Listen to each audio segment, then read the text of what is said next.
Bilang mami kasi, di ba? May mga ganong mami na gusto namin makatipid eh. Hindi mo na maiiwasan yun. Kahit naman tayo, nagtitipid tayo eh. Kung saan tayo makakamuka, di ba? Oo. Pero yung value na ibibigay mo doon sa Yung quality, yun yung magiging pagkakaiba nyo. Maraming performer, may iba't ibang atake yan. meron. May iba-ibang genre. Yung iba pare-parehas, yung iba magkakaiba. Like singer. Aha. Di ba, sa panahon ngayon, may Flo G. Oo, May rapper. Ska Stackley.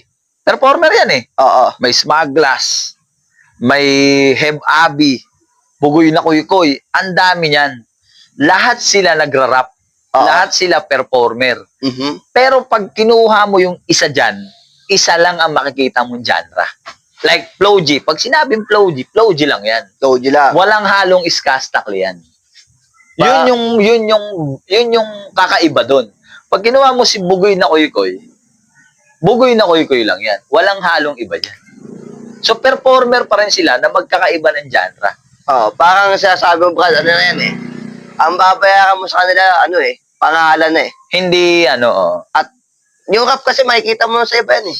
Marami. Marami rapper eh. Pero yung pangalan, yung brand niya, as brand, siya, brand mismo. yung brand niya, bilang siya, yun yung babayaran mo sa kanya. Yeah. Oh. Bakit? Yung kanta naman ni Flo G na Rapstar, kayang kanta ni Ska Stackley ah. Di ba? Pwede. Kaya. Pero hindi, para sa akin, iba ang Flo G eh. Iba si Flo Kumpara G. mo sa Skasta. Oh. Flo G, rumarat-rat talaga ng ano, di ba? Oo, pero wala silang galit sa isa't isa. Wala, kasi Professional sila. Mga performer sila eh. Oo, may Glock 9, di ba? So, iba-iba, may Andrew E. Marami. Kung performer ka talaga, no hate, di ba? Huwag kang magalit sa iba kung hindi ka nakuha, kung nakuha si ganito. May professional. Oo, ganun talaga. May nabalitaan pa nga ako, Brad, one time. Ito rin medyo, as a performer, medyo masakit para sa akin to. Booker ko, may booker ako. Booker, Then, pinadala ko yung tropa ko eh. Kasi may show ako eh. Oo, may event ka na iba. Oo, ngayon, kinuha nung booker ko, yung tropa ko pinadala. So, nasulot ako. Oo. Tapos ngayon, yung tropa ko, pinadala ako sa show niya, which is galing sa booker ko. Oo. Ang sakit nun, Brad, na, di ba? Hirap nun. Booker ko dati, tapos sinulot mo. Tapos ngayon, ako ipapadala mo doon. Baka naman tayo naglulukuhan pagka. Pero tropa sila. Tropa sila. Ito pa yung isang problema ng ibang performer. Ang lakas-lakas mo kumita, ayaw mong bumili ng sarili mong gamit. Ang dami nang hihiram. Sakit ng performer yan. Lahat Lahat. Bawa, gitarista nga, pera mo ng gitara mo. Pera muna ako ng pick. Pera muna ako isang string. Diba, alam ba, may sound system ka, nangihiram ka ng speaker, nangihiram ka ng mic. Ayaw na lang rentahan sana, di ba? Kasi hanap buhay yan eh. Yes, Ba't may hinihiram? Kasi tropa Bayaran mo kasi, di ba? Oo. Gamit niya yan eh. In-invest niya yan, no? Oo. Saka ito pa, bilang isang performer, dapat maunawaan mo na hindi sagot ng kliyente yung pagkain mo. Isa pa yan. Depende na lang kung talaga yung kliyente mo, hinainang ka na, isusubo na sa'yo, kainin mo na. Pero yung i-demand mo na. Yung iba kasi mayroong crew meal. Okay yun. Okay yun. One time kasi, may nakasama ako, hindi ko maalala sa event eh. Minumuka niya yung kliyente. Minumuka niya. Magkakasama kami. Tangina ng kliyente na, di tayo pinakain, no? Oo. Tinignan ko lang siya ulo hanggang paa. Sabi ko sa sarili ko, ito wala itong utak. Nung pag-alis niya, ayaw ko naman siyang komprontahin, hindi naman dahil sa duwag ako, kasi ayaw ko ng gulo. Pero naging lesson yun para sa mga kasama ko sa event, sa mga staff ko. Sabi ko, huwag niyong gagayahin yun. Kasi kinuha tayo ng kliyente rito para mag-perform. Hindi para kumain. Para hindi kumain. Hindi naman kasi sagot ng kliyente ang pagkain natin. Yung iba nagagalit, hindi ako pinakain eh. Ano gagawin natin? Hindi kasalanan. Ano ba nasa kontrata? Sir, kuhain kita as sound system, kuhain kita as performer, kuhain kita as singer, hindi naman kita kinuha para kumain. Lumamon, Hindi ka naman bisita eh. Yes. Performer ka. Ngayon, binayaran ka para magtrabaho. Bakit? Para trabaho ba sa kumpanya? Sagot ng kumpanya pagkain mo? Hindi. Hindi, di ba? Yung mga company talaga na legit, Oo. Ganon din sa performer. May sweldo ka eh. May talent ka. Bumili ka ng pagkain mo. Pakainin mo yung tao mo. Hindi yung pagkain ng tao mo, iaasa mo sa kliyente. Pangit yun. Maling-mali yun. Tapos una ka pang pipila sa buffet. Oo. Hindi pa kumakain yung bisita, ikaw una ka na sa buffet. Oo. Ano sabi mo kasi wala pa yung almusal? Bakit? Kasalanan ba ng kliyente hindi ka nag-almusal? Kasalanan mo yun. Kasalanan mo yun. Isa pa, mag-invest ka rin sa sarili mo ng mga damit, costume. Kasi may mga performer na kung ano yung suot sa bahay, pagdating doon, Oo. yun pa rin yung suot, di ba? Hindi naman ligid sa kaalaman ng lahat. Hindi naman lahat ng performer may kakayanan bumili ng branded. Tama? Hindi naman kailangan branded eh. Meron namang mumurahin na plansyahin mo lang. Para sa akin, hindi kailangan ng branded. Kahit medyo cheap. Dumating ka ng maayos, haharapin ka ng kliyente mo ng maayos, matatapos kayo ng maayos, maayos ang lahat. Kasi hindi ka babastusin ng kliyente pag ang damit mo planchado. Hindi, meron nga eh. Naka-formal ka na, nababastos ka pa eh. What if pa kaya? Kung ang suot mo eh hindi angkop dun sa pupunta mo. Naka-shirt ka na pang-basketball na gulay-gulay.